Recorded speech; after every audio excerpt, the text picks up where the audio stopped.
खबर कटरा बाजार से है, जहां कल देर शाम सरकारी सीमेंट की कालाबाजारी की सूचना पर सील की गई केकेएस ट्रेडिंग कंपनी के नाम से संचालित बिल्डिंग मटेरियल की दुकान का आज उप जिलाधिकारी की मौजूदगी में सील तोड़कर ताला खोला गया।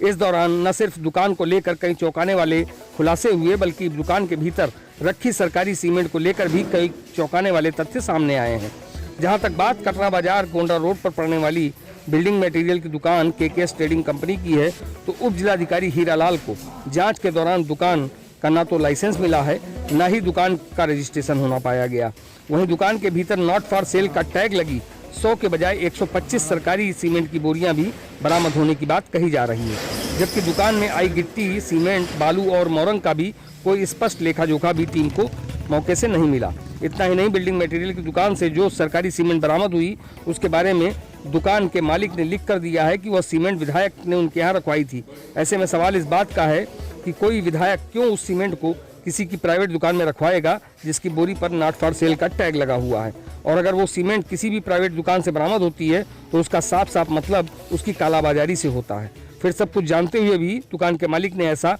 बयान आखिर क्यों दिया, ये अपने आप में एक बड़ा सवाल है। बहरहाल मामले की जानकारी मिलने के बाद सेल टैक्स व जीएसटी की टीम भी मौके पर पहुंची और दोनों टीमों ने अपने स्तर से जांच पड़ताल की, लेकिन जो सवाल दुकान पर हुई छापेमारी के बाद सामने आए हैं, उसका जवाब न तो एसडीएम के पास है और न ही उन सभी टीमों के पास जो छापेमारी में शामिल रहीं कि आखिरकार सरकारी सीमेंट की बोरियां एक प्राइवेट दुकान तक पहुंची कैसे। क्या इसके पीछे कहीं कोई एक बड़ा रैकेट तो काम नहीं कर रहा, जो सरकारी सीमेंट की सप्लाई एक बड़े पैमाने पर बिल्डिंग मटेरियल की दुकानों पर करता रहा हो, जिसमें बड़े बड़े लोग शामिल हो, ताकि मामला खुलने पर उसे दबाया जा सके, जैसा कि पहाड़ापुर की बिल्डिंग मटेरियल की दुकान केकेएस ट्रेडिंग कंपनी में हुआ।